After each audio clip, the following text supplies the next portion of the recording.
Vamos falar aqui sobre saúde. Brasil tem 5 casos de varíola dos macacos. As cidades do Rio de Janeiro e de São Paulo registraram novos infectados. A gente vai falar sobre esse assunto e também sobre a pandemia, que ainda não acabou, apesar de muitos acharem que sim. Vamos falar com Marcos Caseiro, médico infectologista, professor universitário. Oi, Caseiro, bom dia, seja bem-vindo. Oi, bom dia, Marlu. Prazer enorme estar falando com você novamente aqui no nosso feriado aqui e com nossos ouvintes. Vamos conversar um pouquinho sobre essas duas importantes doenças aí que estão aí na pauta do dia, né? Vamos conversar um pouquinho. É isso aí, a gente te agradece, viu, Caseiro, de você ter atendido a gente nesse feriadão, né? Nesse feriado de Corpus Christi. Mas vamos lá, você está acostumado já com plantão, você é médico, eu sou jornalista, vamos lá nos nossos plantões, né, Caseiro? Isso aí. É isso aí. Bom, a Secretaria Municipal de Saúde do Rio de Janeiro informou aí o primeiro diagnóstico da doença no estado. Ontem, né, o infectado é um brasileiro que mora em Londres, no Reino Unido, já tinha viajado a capital fluminense, e o paciente carioca tem 38 anos, chegou ao Brasil no sábado, e a Secretaria de Saúde de São Paulo divulgou o terceiro caso no estado, justamente ontem, né? O paciente também é um morador aqui da capital paulista, tem 31 anos, ele viajou recentemente para a Europa. O Ministério da Saúde já tinha confirmado, né, outros 3 casos da doença, 2 em São Paulo e 1 no Rio Grande do Sul. Enfim, como é que você avalia esse início, né, dessa doença, da malária dos macacos, chegando aqui ao Brasil?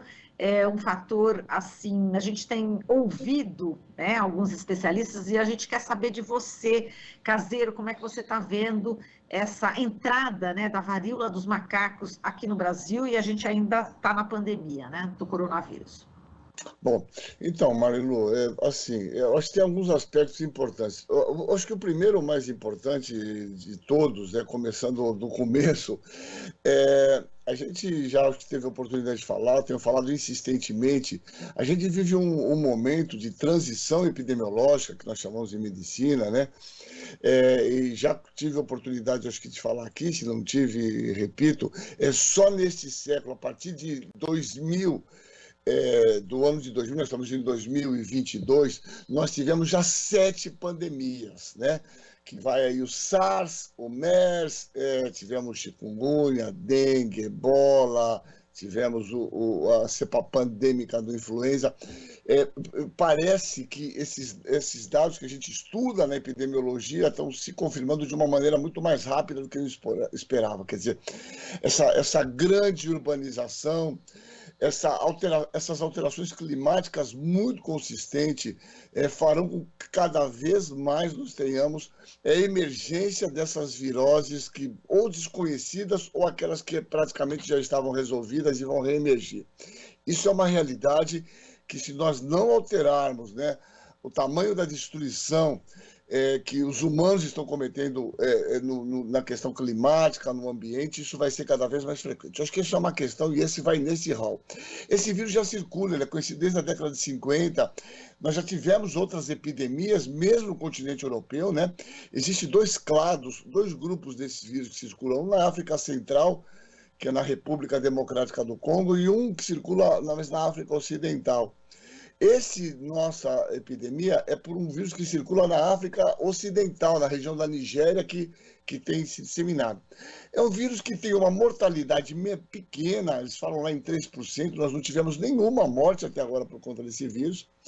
Mas o que é interessante, viu, Marilu, indo no final dessa ideia, é que os dados mostram que houve uma disseminação desse vírus e não podemos levar isso à estigmatização, como aconteceu na história do HIV, principalmente em contato próximos entre pessoas.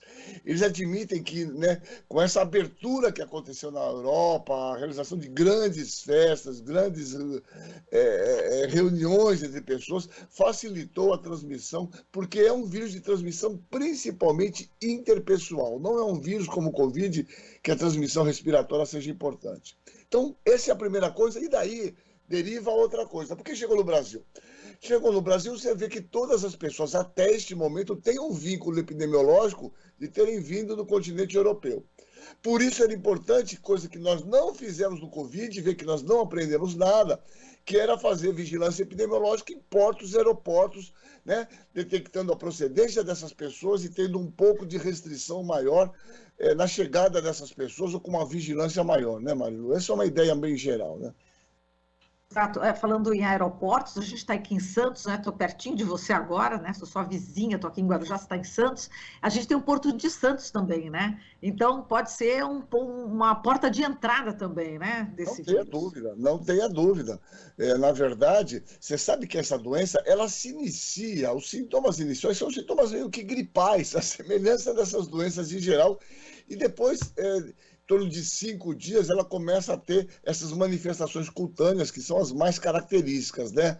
É, ainda que tenha o diagnóstico diferencial, já vi 2 casos, você sabe que me pediram para avaliar 2 casos, até de uma médica de trabalho aí de São Paulo, de um caso de uma grande empresa aí de supermercados, tinha uma suspeita, que obviamente não era. Falei, não tem vínculo epidemiológico, mas começar a aparecer essas lesões dermatológicas, principalmente com vesículas, com pústulas. Pústulas são bolinhas de água com pus dentro. As pessoas têm que pensar nisso e o critério hoje é de pensar. Esse caso não se confirmou. Era uma mulher de 38 anos. Então, veja só, a grande questão é porto e aeroporto, sem dúvida, é por onde o vírus vai chegar. Esse vírus não voa, ele não tem asa, ele não sabe nadar, ele não vem nadando. Ele vai entrar no nosso país, já entrou, via aeroportos e certamente os portos, e o Porto de Santos é um porto que tem uma enorme circulação, é uma área importante, sim, de possível entrada desse vírus, viu, Marilu? Exato. Aí entrando, por exemplo, se tivesse aí a vigilância sanitária já no aeroporto, já no porto, já tentaria isolar essa pessoa, isso, a importância, né, dessa vigilância que você está falando. Um monitoramento, talvez, né? Por exemplo, quando você. O que a gente tem, né? A gente tem, de repente, um vírus que está circulando numa alta intensidade no continente europeu, principalmente, por exemplo, Espanha e Portugal são os países que, nesse momento, têm maior quantidade, Inglaterra, assim. A grande maioria, ainda que isso não seja a regra, são pessoas que tiveram contato, ou sabidamente ou não, com pessoas com alguns sintomas. Então, veja, essas pessoas, quando chegar assim, aqui no nosso país, deveriam receber um folheto falando: olha, você participou nessas situações de festa, em contato com pessoas tal. Qualquer sintomas que você tiver, imediatamente faça contato com uma linha, um caminho, porque o grande problema é esse, né, Marilu? Essas pessoas apresentarem sintomas, não procurarem o serviço médico e começarem a transmitir localmente. Sabe que um dado positivo, né? Se há positivo nisso, esse vírus, diferente do Covid, ele não se transmite se o indivíduo não tiver apresentando os sintomas, que são aquelas vesículas, aquelas bolhas, que são por onde transmitem. Então, isso é um lado que, de alguma maneira, favorece mais a gente ter um maior controle da disseminação dessa doença, né? Agora, Caseiro, vamos para a pandemia aqui do coronavírus, né, que não acabou, mas eu estou, assim, realmente muito preocupada, apesar do governo do estado recomendar, né, a máscara em locais fechados, né, o que a gente está vendo é que mesmo nos locais fechados, supermercados, ninguém, olha, raríssimos os funcionários que usam, realmente parece que acabou a pandemia, pelo menos aqui na Baixada Santista, você tem sentido isso também? E pelo Brasil, não é isso, Caseiro? Então, primeiro, essa atitude de tirar máscara foi um ato absolutamente irresponsável, sem nenhum apoio na ciência. Ninguém, em nenhum momento, nenhum pesquisador, cientista que trabalha com isso, concordou com essa política de retirada de máscaras, principalmente em lugares fechados. Foi uma atitude precipitada. Segundo, o governo não quer que fala, mas a gente vai falar. Nós estamos numa 4ª onda, sim. Os casos estão aumentando de uma forma absurdamente elevada. Ocorre 2 fatores que são muito importantes. O primeiro, que se disseminou de uma forma importante, é a existência da autotestagem, que vende em farmácia com preço que barateou de uma forma importante. Então, muitas pessoas começam a ter sintomas, vão lá, compram esse kit, fazem em casa, testam positivo e não notificam. Então, posso te afirmar que a subnotificação é assustadoramente alta. Esse número é muito maior, porque eu vejo pelos meus contatos, quando começam a me ligar, todo mundo tá com Covid, né? todo mundo, é impressionante. Acontece que é isso, eles vão na farmácia, compram um kit, fazem em casa, dá positivo, né? Bom, e aí, apesar de existir na bula um telefone para você ligar e notificar, as pessoas não o fazem. Então, esses números estão totalmente subestimados, até porque os planos de saúde não estão fazendo testagem e houve uma desmobilização dos serviços de saúde municipais e estaduais.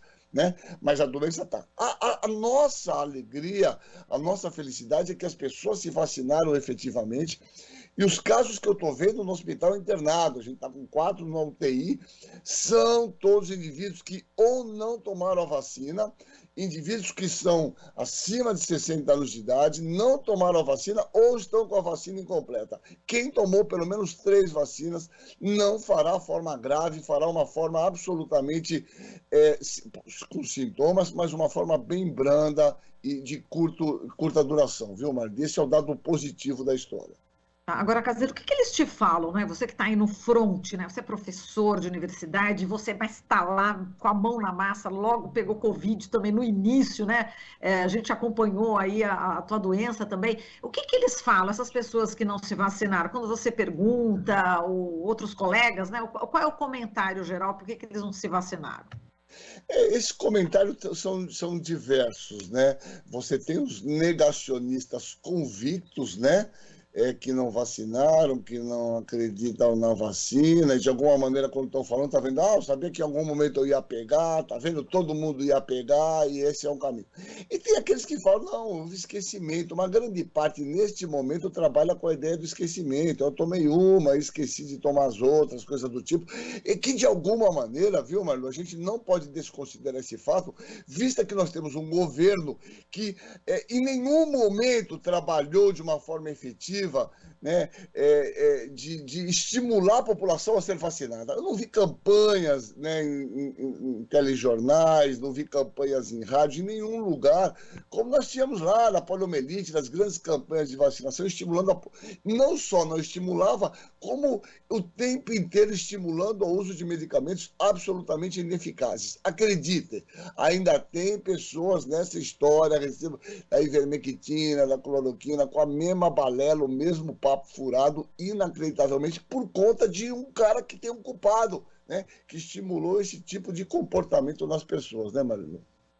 Exato. Agora, só para encerrar, né, que a gente está aqui com o tempinho esgotado, viu, Caseiro, que está lotado hoje o jornal, a gente, bom, infelizmente, mais 340 mortos, né, em 24 horas, a média móvel está em alta há 6 dias, né, o número de óbito é maior por dados acumulados de São Paulo, enfim, com esses dados, né, com essa alta que a gente já está vendo, inclusive uma variação de 43%, né, em relação a 7 dias atrás, qual que é a sua perspectiva em relação aí à pandemia, hein?